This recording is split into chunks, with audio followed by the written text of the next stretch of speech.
Bonjour, je m'appelle Léon Miller.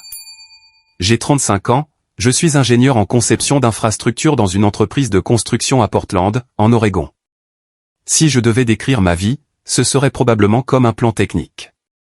Chaque ligne est soigneusement calculée, pas trop tape à accent grave-l'œil, mais toujours intentionnel. Je vis selon des principes, je parle peu et je crois qu'avec des efforts, tout finira par bien se passer. C'est peut-être pour cela que j'ai toujours cherché à préserver ma petite famille. Monica, ma femme, et Mila, notre fille de 10 ans, en sécurité et aimée. Monica, ma femme, a 32 ans, elle est comptable pour un magasin de meubles local. Elle est pratique, adroite, mais parfois je vois dans ses yeux une lassitude qu'elle ne peut cacher. Peut-être que ce sont les jours répétitifs, les factures qui s'accumulent, ou la pression d'une vie qui n'est jamais facile. Monica a toujours été celle qui entretenait la flamme dans notre foyer, mais je sais que cette flamme vacille parfois. Et puis il y a Mila, notre lumière. Brillante et pleine de vie, elle adore dessiner. Et ses dessins, des champs de fleurs, des petites maisons au bord d'un lac, me font me demander comment une si petite âme peut contenir un monde si vibrant. Notre petite famille vit dans un appartement à Beaverton, une banlieue de Portland. Ce n'est pas luxueux, mais c'est confortable avec des murs couleur crème délavée, un canapé que Monica et moi avons acheté dans une friperie quand nous nous sommes mariés, et les dessins de Mila collés sur le frigo. Pour moi, c'est tout. Chaque soir, après une longue journée sur le chantier, je pousse la porte, je sens l'odeur du pain grillé de Monica, j'entends les rires de Mila alors qu'elle raconte sa journée d'école, et je sens mon cœur s'alléger. Ce sont les moments où je sais que je vis bien. Que chaque once d'épuisement en vaut la peine. Nous vivions comme ça, simplement, pas riches, mais contents. Je pensais que tant que nous étions tous les trois ensemble, rien n'était insurmontable. Mais la vie, comme un plan que j'ai vérifié 100 fois, cache parfois de minuscules défauts qu'on ne remarque pas jusqu'à ce que tout s'effondre. Tout a commencé à changer un matin d'automne, quand les feuilles dorées couvraient le chemin du parc près de chez nous.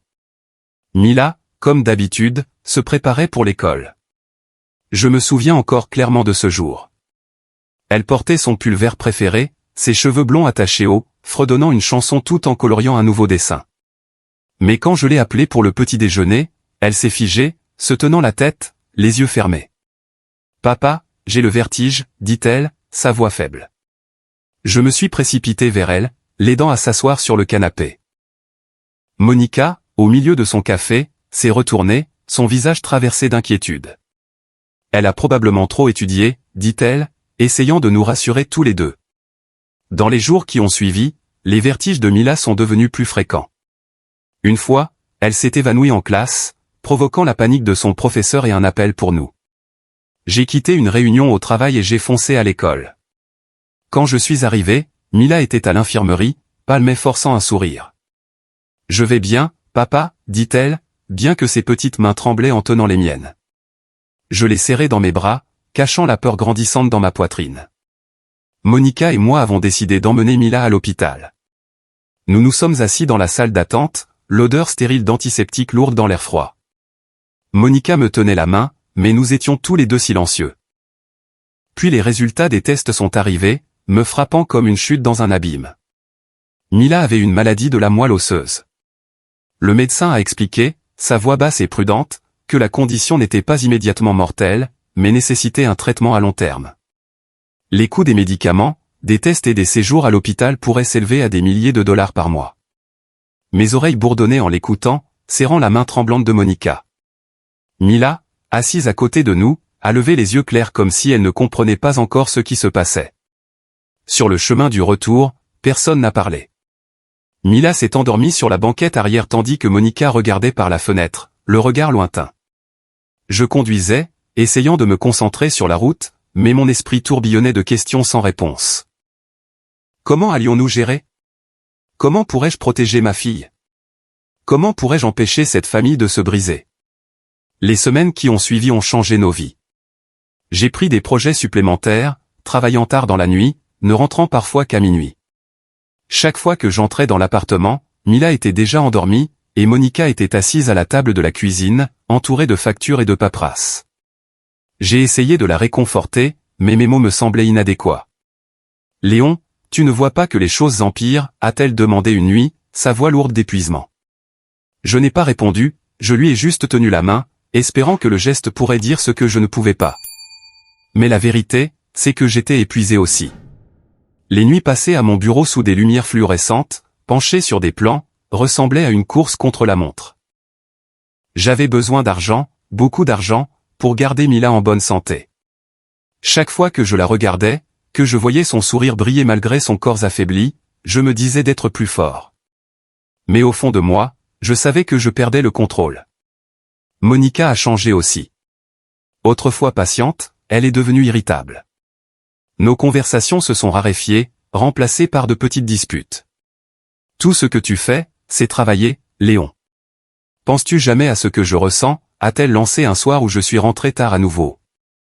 Je voulais expliquer, dire que je faisais tout ça pour Mila, pour notre famille, mais ma gorge s'est serrée. Tu ne vois pas que j'essaie, ai-je rétorqué, ma voix tout aussi sèche. Mila, dans sa chambre, a dû entendre. J'ai entendu sa porte se fermer doucement et mon cœur s'est senti écrasé. Notre appartement autrefois confortable semblait maintenant étouffant. Les factures d'hôpital, les médicaments et les dépenses quotidiennes vidaient notre compte en banque plus vite que nous ne pouvions le remplir. J'ai remarqué que les yeux de Monica ne me regardaient plus de la même manière. Une fois, je l'ai surprise assise seule dans la cuisine, tenant son téléphone, le regard vide. « Ça va ?» ai-je demandé. Elle n'a rien dit, c'est juste détourné. Les jours qui ont suivi sont devenus plus tendus.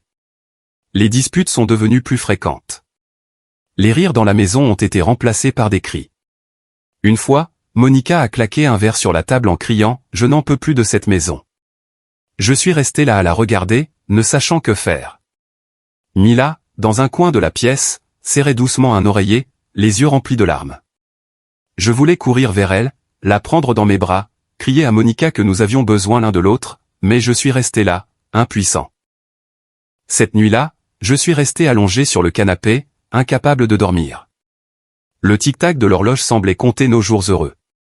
J'ai pensé à Mila, à sa douleur, aux factures qui s'accumulaient, et à Monica, la femme que j'avais autrefois aimée plus que tout, qui m'échappait de jour en jour. Je me suis demandé, avais-je fait quelque chose de mal? N'étais-je pas assez pour maintenir cette famille unie? Les jours qui ont suivi sont devenus de plus en plus étouffants dans notre maison. J'ai essayé de me concentrer sur le travail, mais mon esprit dérivait constamment vers Mila et Monica. Mila allait toujours à l'école, dessinait toujours, mais j'ai remarqué une tristesse subtile dans ses yeux, difficile à définir. Monica, pendant ce temps, semblait devenir plus distante de jour en jour. Le matin, elle se préparait pour le travail avec une hâte inhabituelle, se maquillant plus soigneusement, portant un nouveau parfum, une odeur douce mais piquante, inconnue, différente de la Monica que je connaissais. « Je vois des amis ce soir », disait-elle légèrement, évitant mon regard. Je hochais la tête, la regardant partir. Mila, avec la sensibilité d'un enfant, a également remarqué le changement. Un après-midi, alors que je vérifiais ses devoirs, elle a hésité, ses petites mains se tordant. « Papa », dit-elle, sa voix basse comme si elle craignait que quelqu'un n'entende. Maman agit bizarrement ces derniers temps. J'ai levé les yeux, mon cœur se serrant. « Bizarre comment, ma chérie ?» ai-je demandé, en essayant de garder un ton calme. Mila a baissé la tête, son doigt traçant le coin de son papier à dessin. Elle emmène toujours son téléphone dans sa chambre, chuchotant pendant longtemps. Une fois, quand je suis entré, elle a rapidement raccroché et m'a regardé comme si j'avais fait quelque chose de mal. Elle a levé les yeux, un mélange de curiosité et d'inquiétude. Maman est en colère contre moi, papa? J'ai pris Mila dans mes bras, cachant le malaise qui montait en moi. Non, ma chérie. Maman est juste fatiguée, probablement stressée par le travail. Je l'ai dit, mais je ne croyais pas mes propres mots. Mila a hoché la tête, mais je pouvais voir qu'elle n'était pas rassurée. Cette nuit-là, après que Mila se soit endormie, je suis resté allongé sur le canapé, fixant le plafond, essayant de repousser les images de Monica. Monica, avec ses yeux lointains, ses sorties nocturnes, ce parfum inconnu. Puis un matin, alors que Monica dormait encore, j'ai remarqué son manteau accroché à une chaise. Je n'étais pas du genre à fouiner. Je ne l'avais jamais été. Mais un coin de papier qui dépassait de la poche a attiré mon attention. Je l'ai sorti et mon cœur s'est arrêté. C'était un reçu d'un restaurant chic du centre-ville de Portland pour un dîner pour deux daté du mercredi précédent, la nuit où Monica avait dit qu'elle restait tard pour finir de la paperasse. J'ai tenu le reçu, le lisant et le relisant, cherchant une explication raisonnable. Peut-être que c'était avec un collègue, un dîner de travail. Mais pourquoi ne l'avait-elle pas mentionné? Pourquoi mentir? J'ai commencé à perdre le sommeil. Chaque nuit, quand Monica rentrait à la maison, elle se glissait silencieusement dans la chambre sans un mot pour moi. Je la regardais, cherchant des signes de la Monica que j'aimais. La femme qui m'avait soutenu dans les moments difficiles, qui riait brillamment quand Mila a dessiné son premier dessin, qui m'a un jour tenu dans ses bras et a dit que nous serions ensemble pour toujours. Mais maintenant, je ne voyais qu'une étrangère. Je voulais lui demander, lui crier ce qu'elle faisait à notre famille, mais j'avais peur. Peur que sa réponse ne détruise tout. Au fond de moi, une peur vague a pris forme. Que cette petite famille, celle que j'avais tout sacrifié pour protéger, m'échappait. Pas à cause de la pauvreté ou de la maladie, mais parce que l'amour, la chose que je croyais autrefois incassable, se fissurait, et je ne savais pas quand cela avait commencé. Le malaise a grandi doucement, comme une fissure se propageant dans le verre, jusqu'à un soir où la tempête a éclaté sans avertissement. Je venais de rentrer du travail, épuisé après une longue journée sur le chantier. Mon manteau portait encore l'odeur de la poussière et du ciment. Mila était à la table de la salle à manger, absorbée par un nouveau dessin, ses yeux s'illuminant quand elle m'a vu. « Papa est à la maison », a-t-elle acclamé, courant pour me serrer dans ses bras.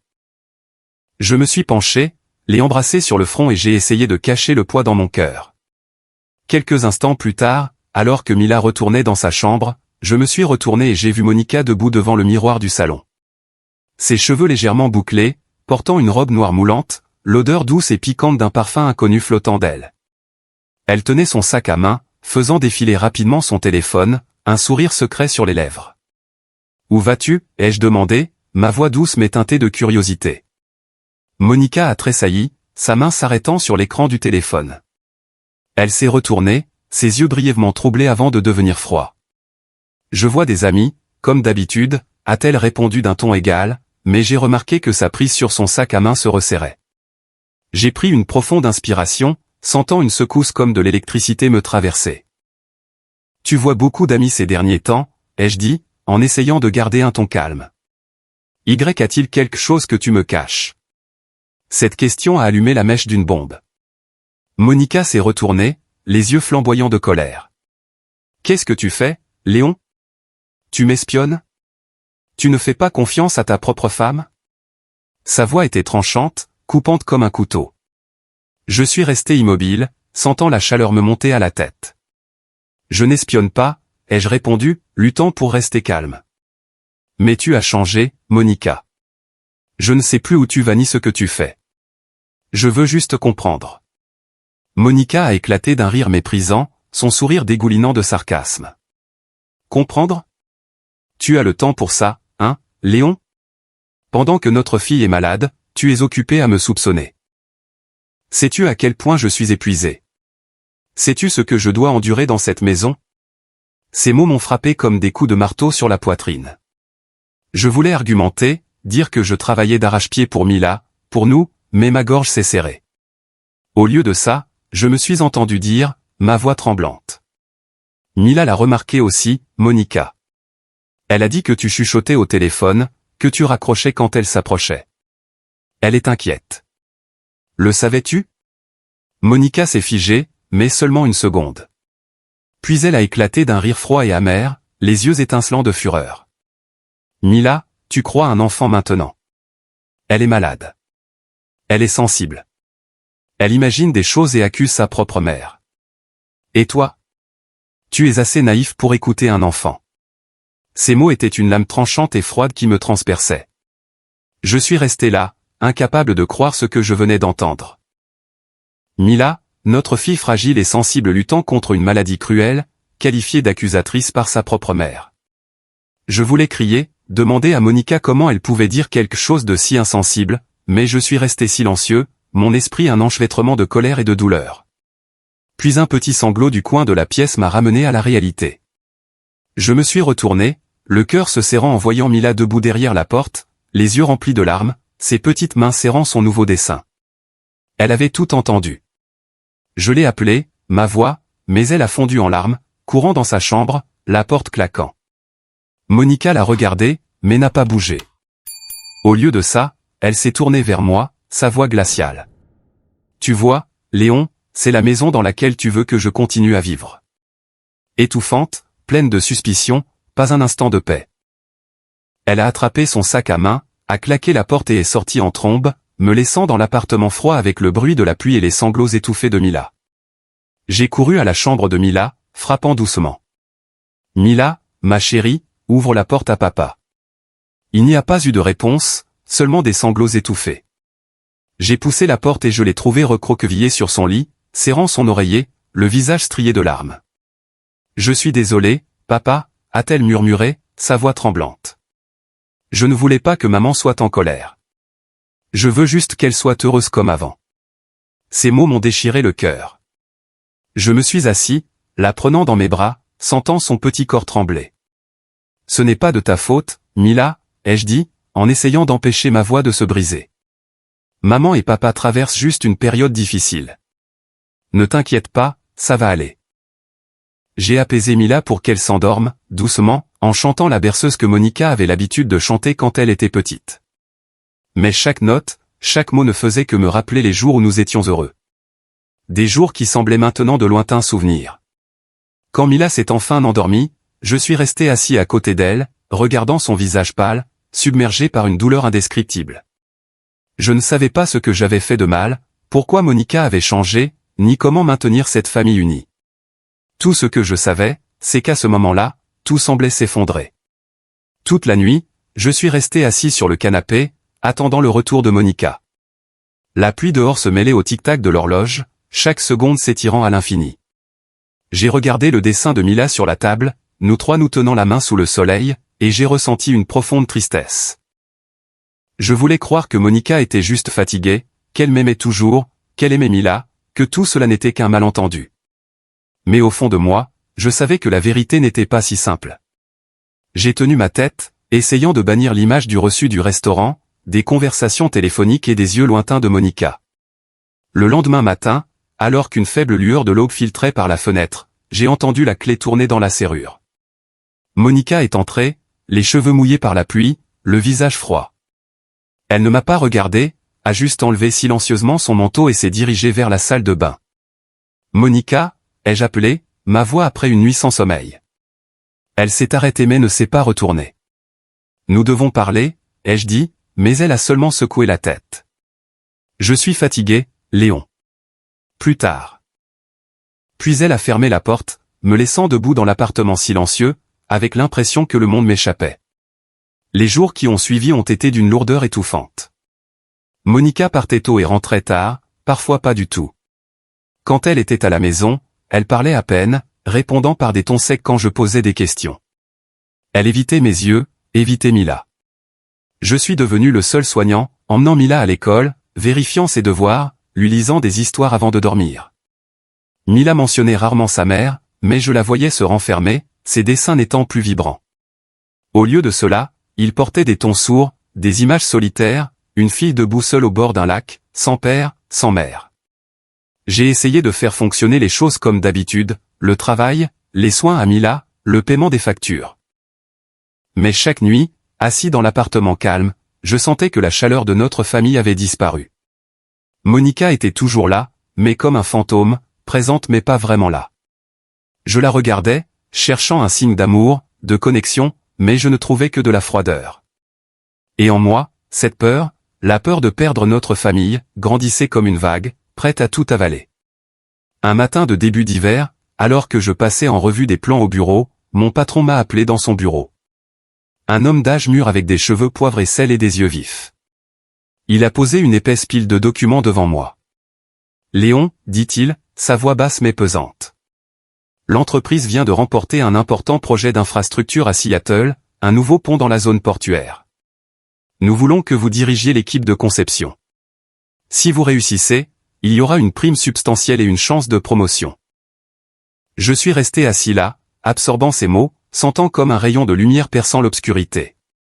La prime, si elle était aussi importante qu'il le laissait entendre, pourrait couvrir des mois de traitement de Mila, rembourser les dettes de cartes de crédit, et peut-être même laissé assez pour l'emmener quelque part se reposer. Mais en le regardant, l'excitation initiale a été rapidement éclipsée par un vague malaise. Le projet dure 2 semaines, Léon, a-t-il poursuivi. Vous devrez être à Seattle à plein temps. Je sais que vous avez beaucoup à faire avec votre famille, mais c'est une grande opportunité. Vous le méritez.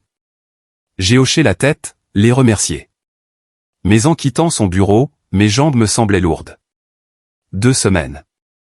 2 semaines loin de Mila, de l'appartement, de Monica, que je n'étais même plus sûr de comprendre. En rentrant chez moi, mon esprit était en désordre.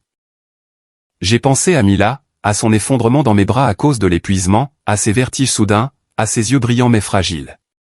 Pourrais-je la quitter? Monica pourrait-elle s'occuper de Mila pendant mon absence, avec son cœur et son esprit là où ils étaient? Ce soir-là, je me suis assis au chevet de Mila, la regardant dormir. La lueur de la veilleuse illuminait son visage, mettant en valeur ses cheveux blonds emmêlés et ses longs cils tremblants. Elle avait l'air paisible, mais je savais que son corps luttait contre une maladie cruelle. Je lui ai doucement caressé les cheveux, pensant aux jours que nous avions passés à dessiner, à rire, à rêver de voyages lointains. Puis j'ai pensé à Monica. Ses sorties nocturnes, son sourire lointain, le reçu du restaurant qui me hantait toujours. Je voulais croire que malgré le fossé entre nous, l'instinct maternel de Monica garantirait qu'elle s'occuperait correctement de Mila. Je devais le croire. Pour Mila, pour son avenir, je ne pouvais pas laisser passer cette opportunité. Le lendemain matin, j'ai parlé du projet à Monica. Elle faisait du café, le dos tourné, les cheveux attachés comme d'habitude. Je vais à Seattle pour 2 semaines, ai-je dit prudemment. C'est un grand projet. Si ça se passe bien, il y aura une prime, assez pour couvrir les besoins de Mila pendant un certain temps. Monica a fait une pause, mais ne s'est pas retournée. C'est vrai? A-t-elle dit platement. Bien. Fais-le. J'ai attendu une réaction, une question, un mot d'encouragement, même un regard, mais il n'y a rien eu. Elle a continué à verser du café comme si je venais de parler de la météo. J'ai ravalé ma déception, me disant qu'elle était juste fatiguée. Mais alors qu'elle quittait la maison dans une nouvelle robe, l'odeur familière de son parfum persistant près de la porte, je n'ai pas pu m'empêcher de penser. Elle s'en fichait.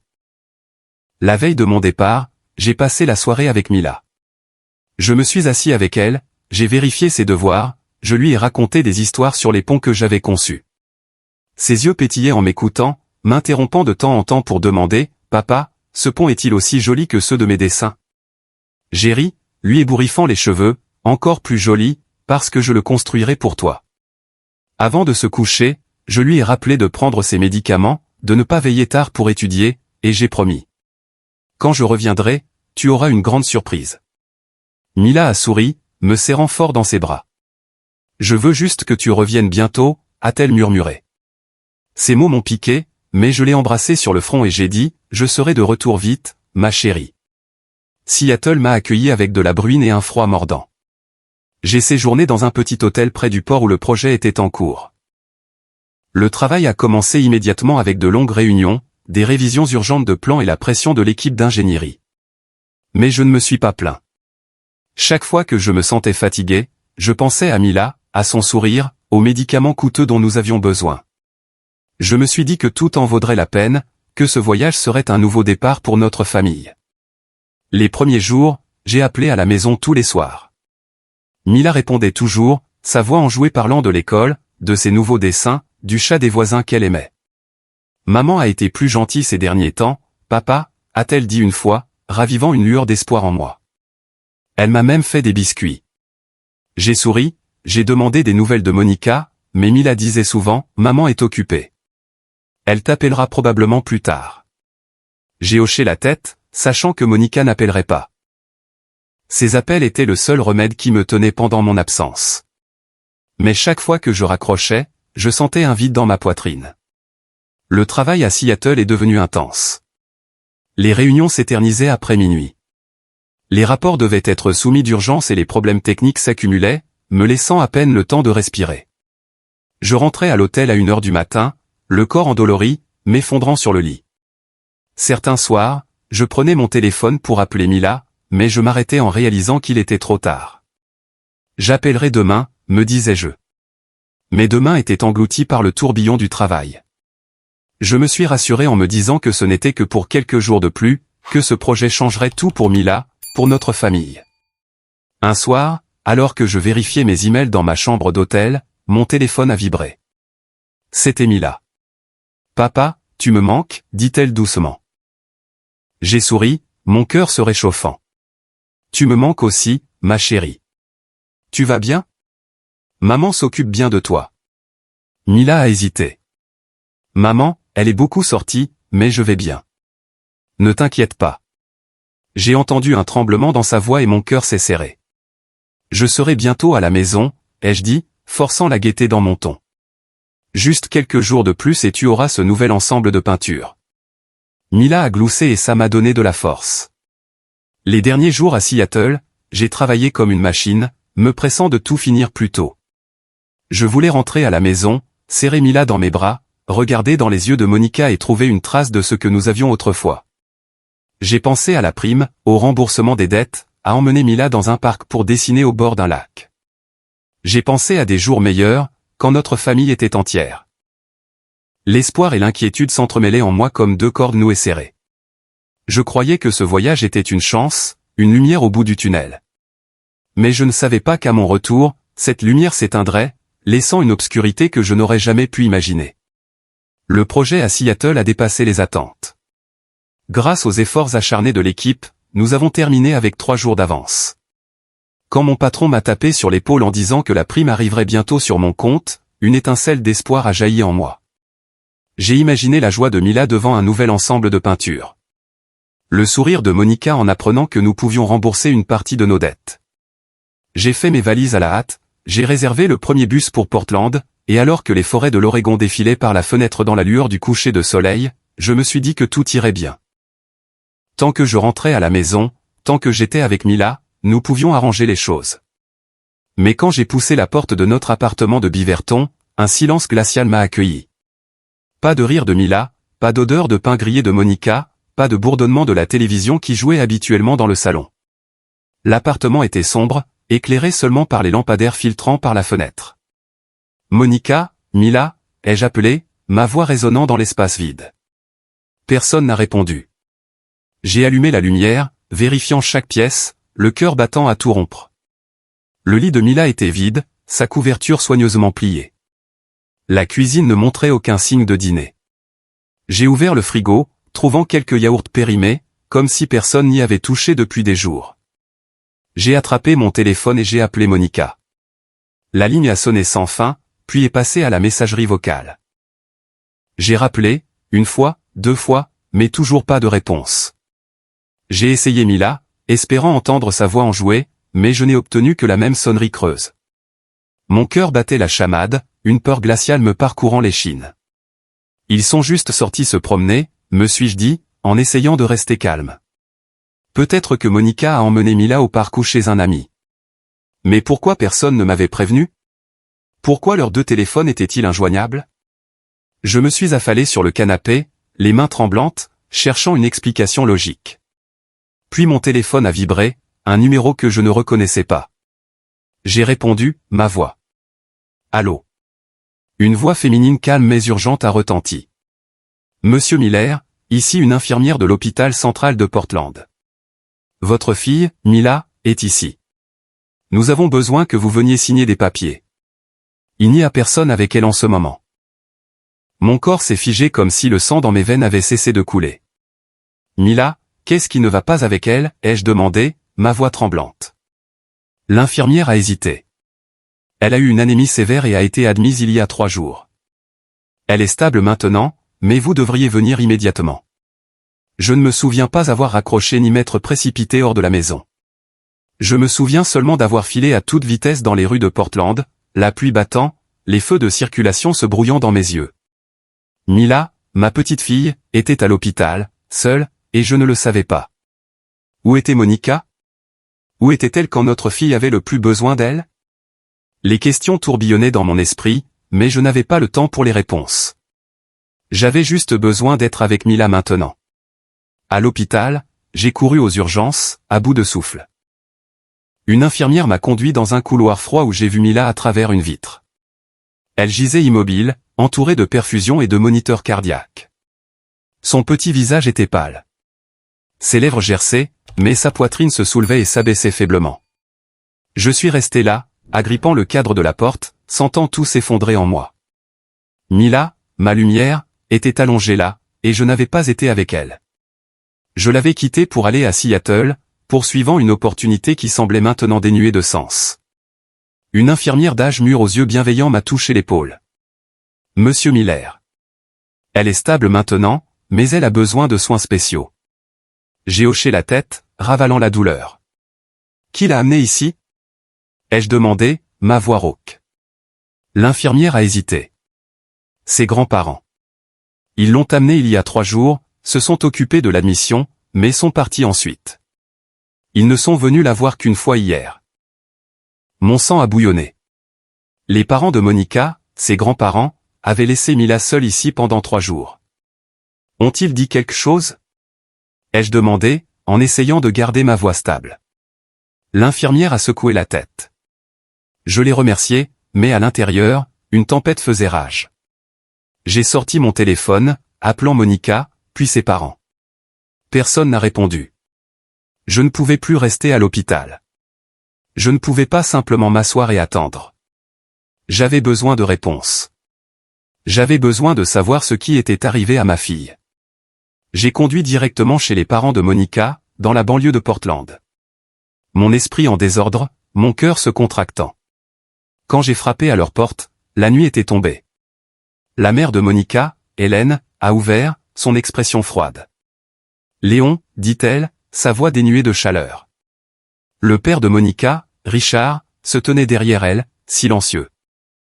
Mila est à l'hôpital, ai-je dit, ma voix tremblante de colère et de douleur. Pourquoi personne ne me l'a dit? Pourquoi l'avez-vous laissée seule?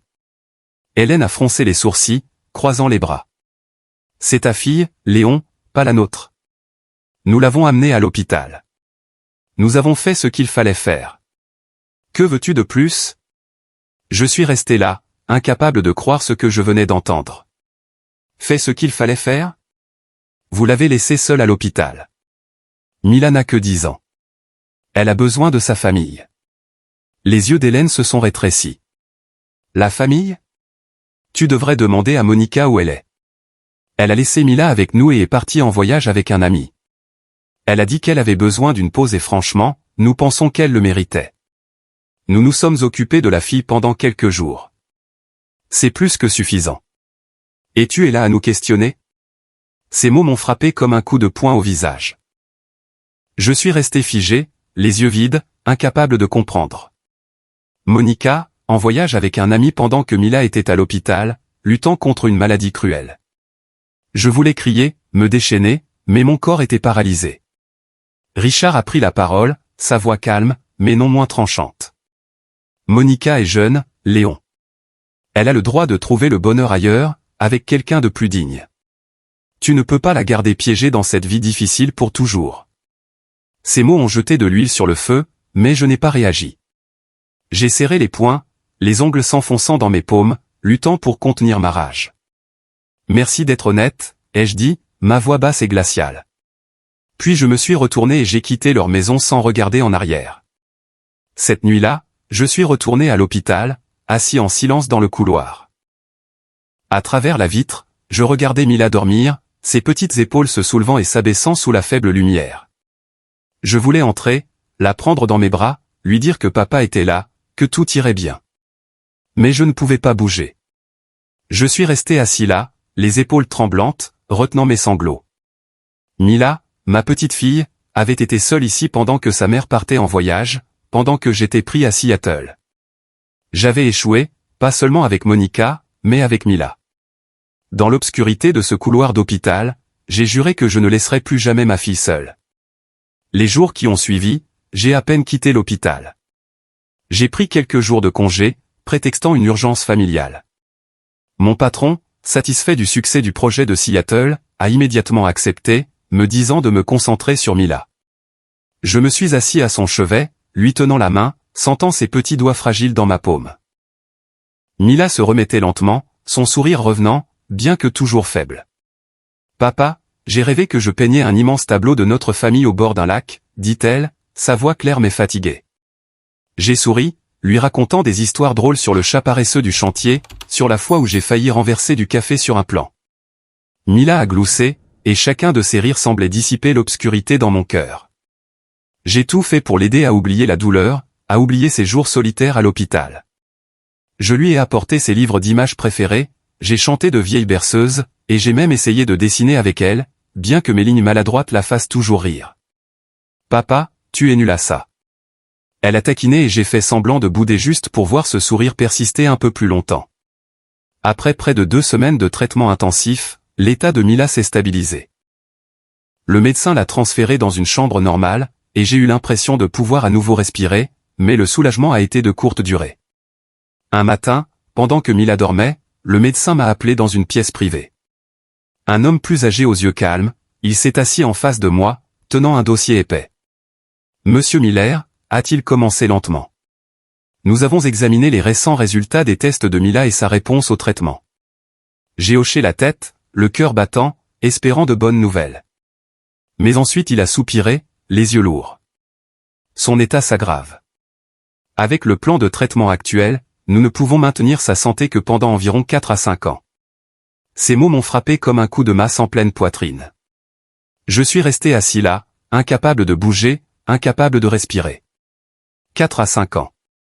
Mila, ma petite fille, n'avait plus que quelques années à vivre. Je voulais crier, demander s'il se trompait, implorer un miracle. Mais je suis resté assis, les mains si serrées que mes ongles s'enfonçaient dans ma peau. « En êtes-vous sûr ?» ai-je demandé, ma voix. Le médecin a hoché la tête, les yeux pleins de regret. « Nous ferons tout notre possible, mais vous devez vous préparer. » Me préparer. Comment pouvais-je me préparer à perdre ma fille? Comment pouvais-je accepter que Mila, ma seule lumière, ne serait plus là? J'ai quitté la chambre du médecin, marchant sans but. Je suis resté longtemps dans le couloir de l'hôpital, regardant par la fenêtre la pluie incessante de Portland. J'ai pensé à Mila, à ses dessins, à son sourire, et j'ai senti mon cœur se déchirer. Mais je ne pouvais pas la laisser savoir. Mila ne devait pas savoir que son temps était compté. J'ai essuyé mes larmes, pris une profonde inspiration, et je suis retourné dans sa chambre, forçant un sourire que j'espérais cacherait ma douleur.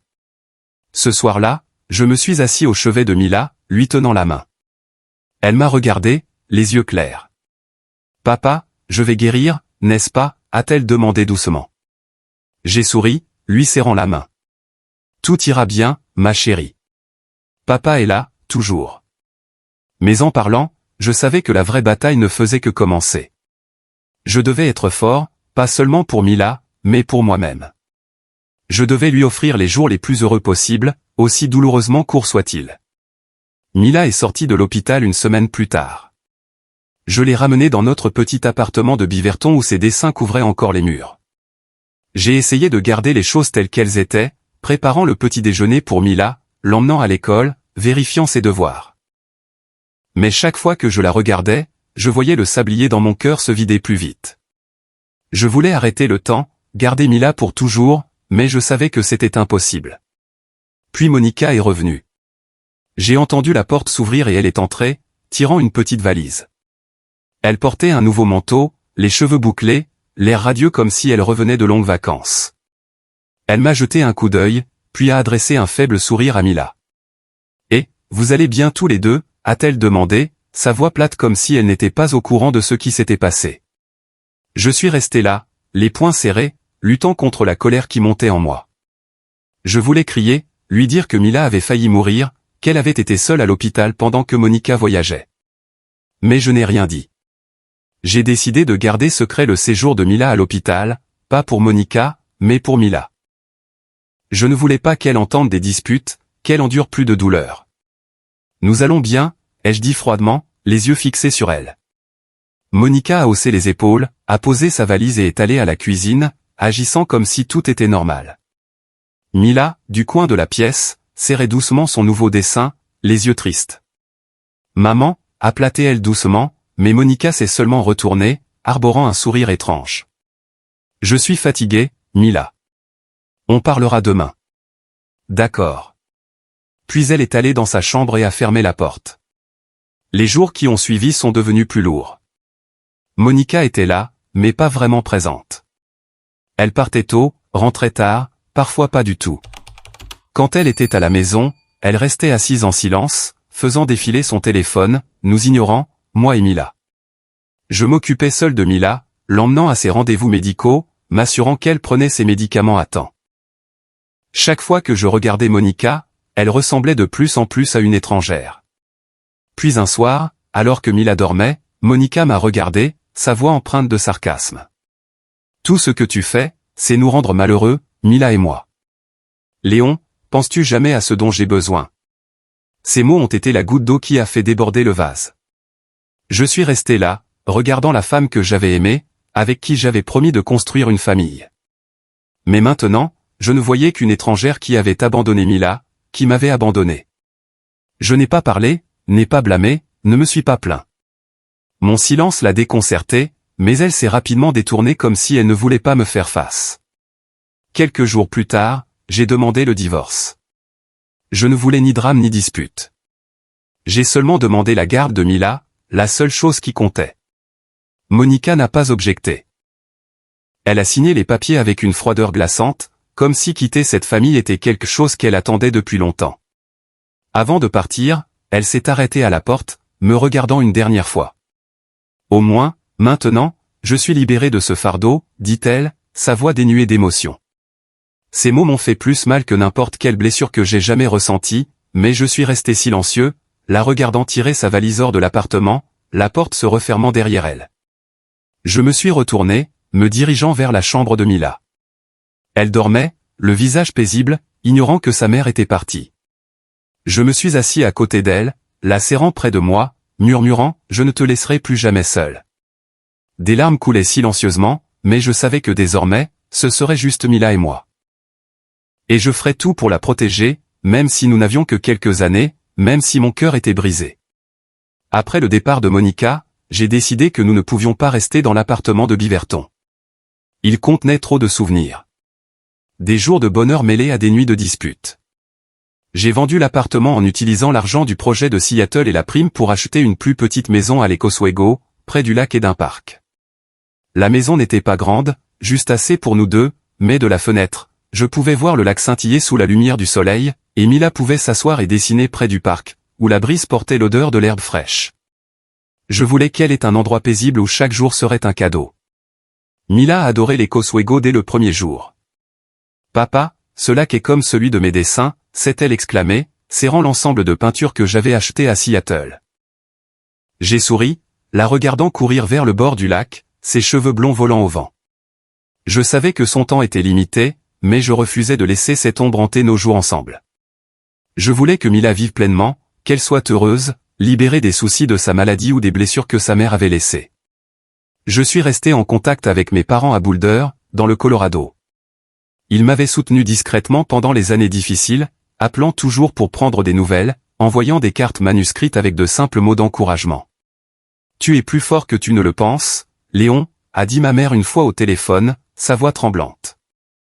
Je n'ai pas beaucoup parlé de Monica ou de ce qui s'est passé, mais je savais qu'ils comprenaient.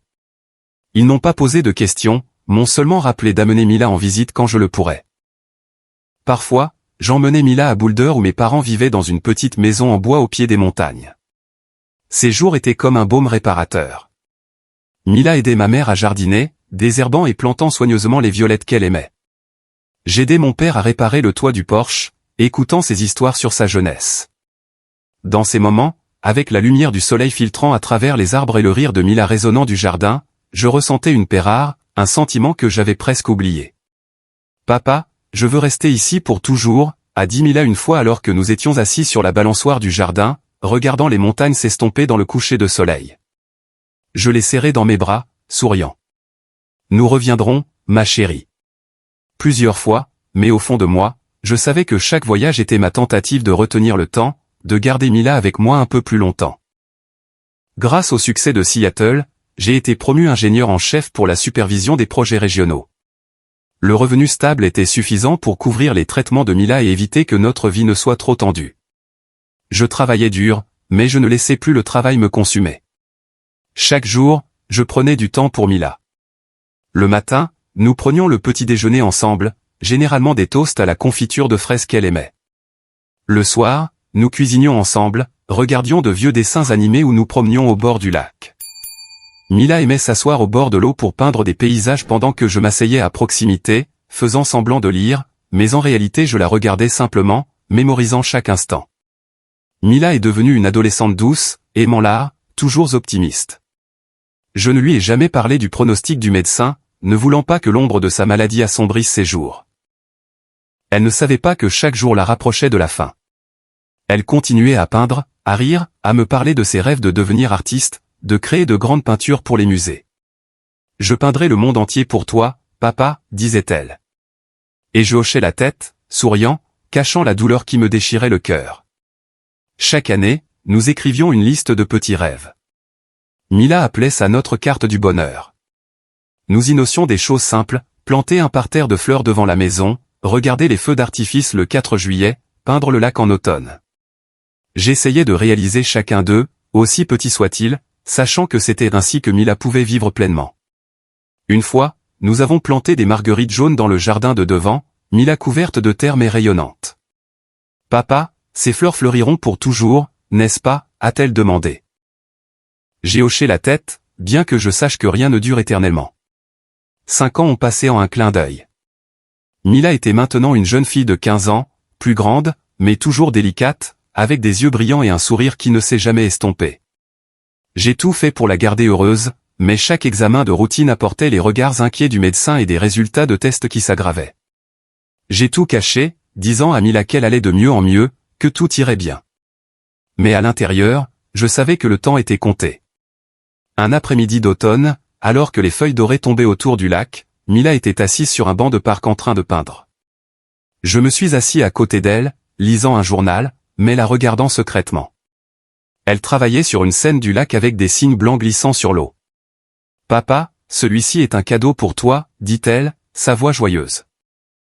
J'ai souri, sur le point de répondre quand elle s'est soudainement figée, se tenant la poitrine, son crayon tombant par terre. « Papa » a-t-elle murmuré, puis s'est effondrée, inconsciente.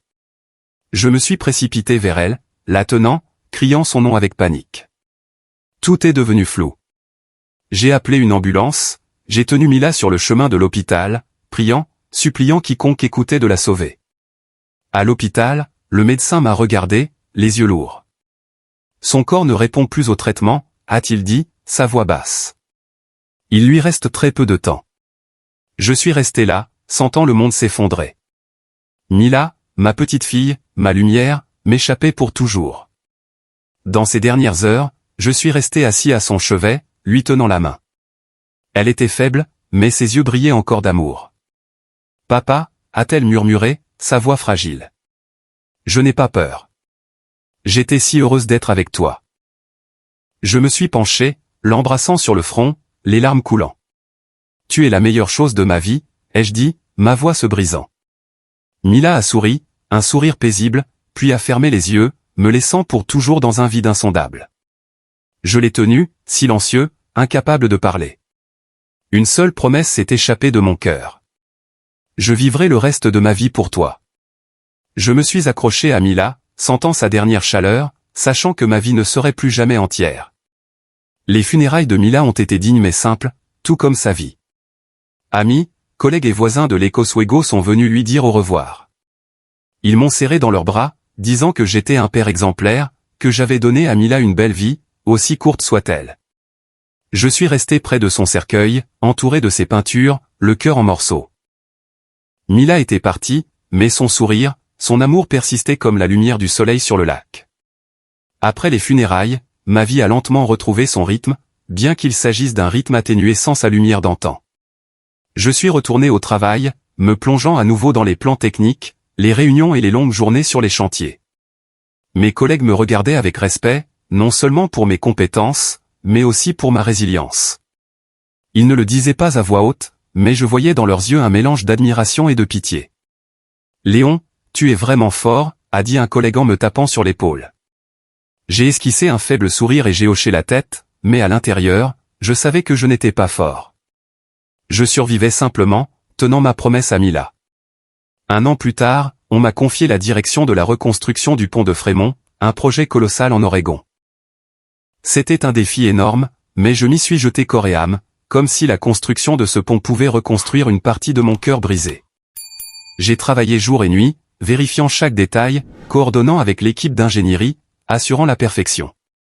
Lorsque le pont a été achevé, se dressant fièrement au-dessus de Portland, la presse locale l'a qualifié de nouveau symbole de la résilience et de la volonté humaine. Je me suis tenu près du pont, regardant la rivière Willamette couler tranquillement en dessous, et j'ai pensé à Mila. Si elle était là, elle peindrait ce pont avec des lignes vibrantes et des rayons de soleil le traversant. Le succès du projet m'a élevé à de nouveaux sommets. L'entreprise m'a promu directeur de l'ingénierie régionale du Nord-Ouest, un poste dont je n'avais jamais rêvé quand j'ai commencé ma carrière. Les journaux locaux et les chaînes de télévision m'ont sollicité, me qualifiant d'homme qui s'est relevé de la tragédie.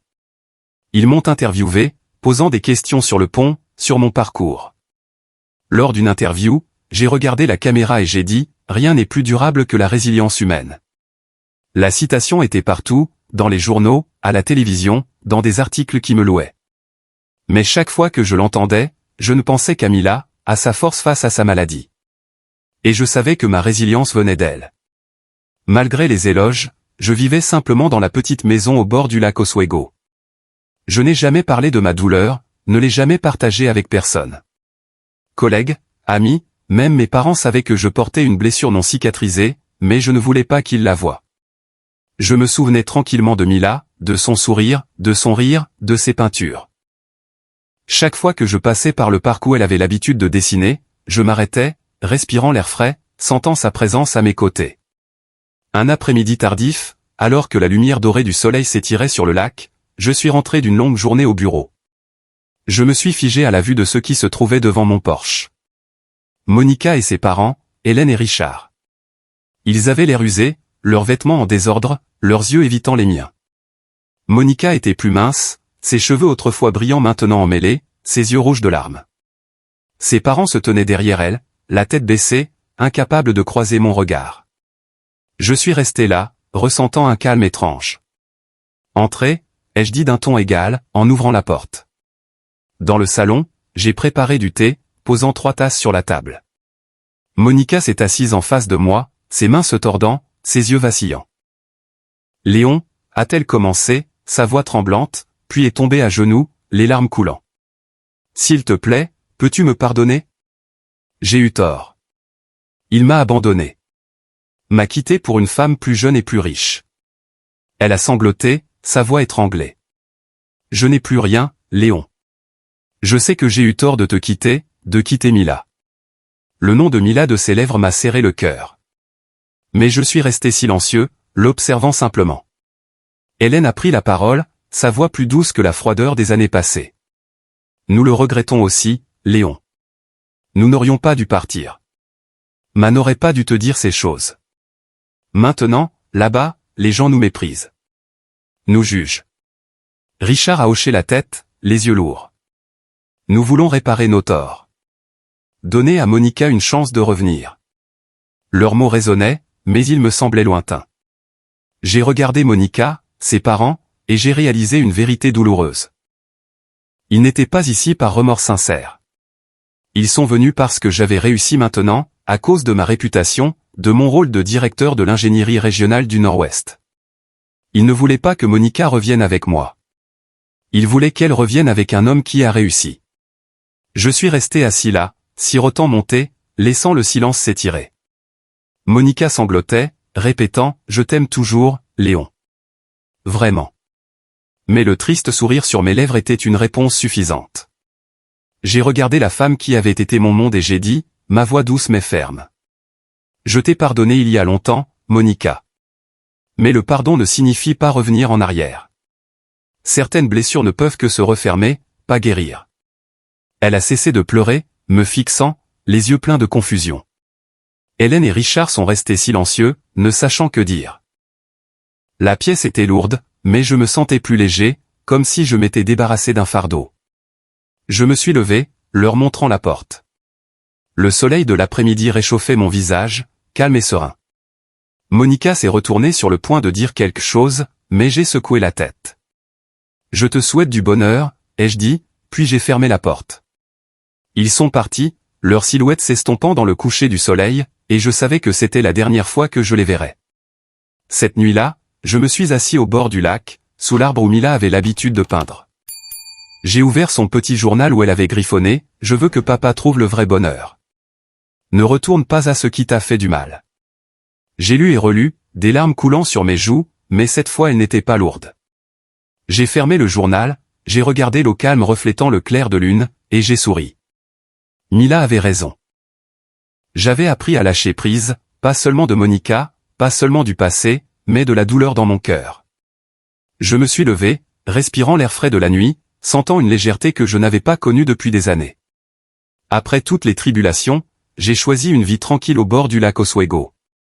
Chaque matin, je me levais tôt, préparais une tasse de café et me promenais autour du lac.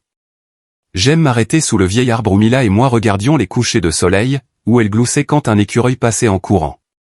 Je restais là, écoutant l'eau clapoter doucement contre le rivage, ressentant une paix que je n'avais pas connue depuis des années. À l'époque où Mila était encore là, je courais toujours contre la montre, les factures et les peurs. Maintenant, dans le calme du lac, j'ai trouvé un petit coin pour guérir, pour apprendre à vivre sans laisser la douleur me consumer. Je ne gardais plus de rancune, ni contre Monica, ses parents, ni même le destin. J'ai compris que le pardon ne consistait pas à accepter les torts des autres, mais à me libérer de la haine. J'avais autrefois été en colère contre Monica, blessé par ce qu'elle avait fait, mais maintenant je ne ressentais qu'une légèreté. Elle avait choisi son chemin, et j'avais choisi le mien. Mila m'a appris que le véritable amour ne s'accroche pas, ne possède pas. Il vit dans votre cœur. De la même manière que je sentais encore Mila chaque jour, j'ai appris que l'amour ne peut pas toujours être retenu, mais que le vrai soin ne s'estompe jamais. Bien que Mila soit partie, elle est restée dans mes petites habitudes. Chaque matin, en coupant du pain grillé et en étalant de la confiture de fraises, je me souvenais comment elle prenait une grande bouchée et souriait, de la confiture étalée sur ses lèvres. Chaque soir, en me promenant au bord du lac, je me rappelais la voir courir devant, pointant un signe et disant « Papa, je vais peindre ça ». Ses dessins étaient toujours accrochés dans la maison. Et chaque fois que je les regardais, je souriais. Un sourire doux, non plus douloureux, parce que je savais que Mila avait vécu une vie courte mais vibrante. Et j'avais tout fait pour la rendre heureuse. J'ai réalisé que parfois, la chose la plus forte n'est pas de se battre, mais d'oser lâcher prise et de continuer à vivre. La vie m'avait presque tout pris. Monica, que j'avais aimée profondément, Mila, ma seule lumière. Mais elle m'a aussi laissé quelque chose de plus précieux. La clarté et la compassion.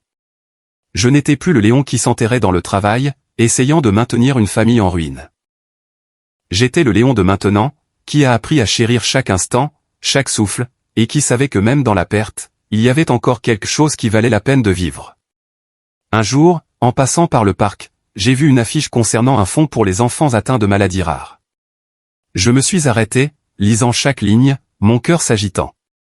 J'ai pensé à Mila, à ses jours dans le lit d'hôpital, à d'autres familles à l'hôpital luttant avec les factures et les peurs comme je l'avais fait. Sans trop réfléchir, j'ai contacté le fonds, proposant mon aide. J'ai commencé à contribuer discrètement, en donnant de l'argent, en soutenant les familles en difficulté, et parfois en visitant l'hôpital pour parler avec les enfants qui luttaient contre la maladie. Je n'ai pas partagé mon histoire ni mentionné Mila, mais chaque fois que je regardais dans les yeux de ces enfants, je la voyais. Sa force, son optimisme, son amour pour la vie. Je ne l'ai pas fait pour la reconnaissance ou les éloges. Je l'ai fait pour Mila, pour laisser son amour se propager, pour garder ses peintures et ses rêves vivants dans le monde.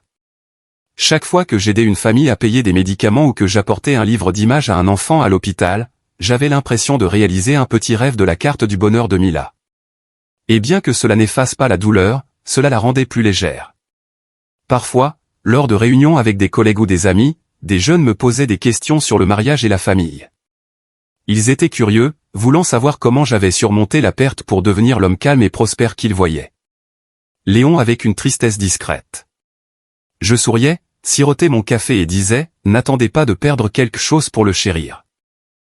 Ne restez pas silencieux trop longtemps, car le silence peut tuer même un amour. Il hochait la tête, mais je savais qu'il ne pouvait pas comprendre complètement. Seuls ceux qui ont perdu ce qui est le plus précieux savent que les mots non dits et les moments manqués sont les blessures les plus profondes. Chaque nuit avant de me coucher, j'ouvrais le petit journal de Mila, lisant ces mots griffonnés. Je ne pleurais plus, je souriais seulement, sentant sa présence à chaque page. Mila m'a appris à aimer correctement, à vivre avec gratitude même quand la vie est cruelle. Et je savais que bien qu'elle soit partie, je porterais cet amour avec moi jusqu'à la fin de mes jours. Mon histoire ne se termine pas par le chagrin, mais par une simple leçon. Toute douleur passe si vous aimez correctement et vivez avec gratitude. Je me suis tenu au bord du lac Oswego, regardant le clair de lune se refléter sur l'eau, sentant mon cœur s'alléger. Mila était partie, mais elle m'a laissé un cadeau inestimable. Un cœur qui sait aimer, pardonner et vivre pour ce qui est bon.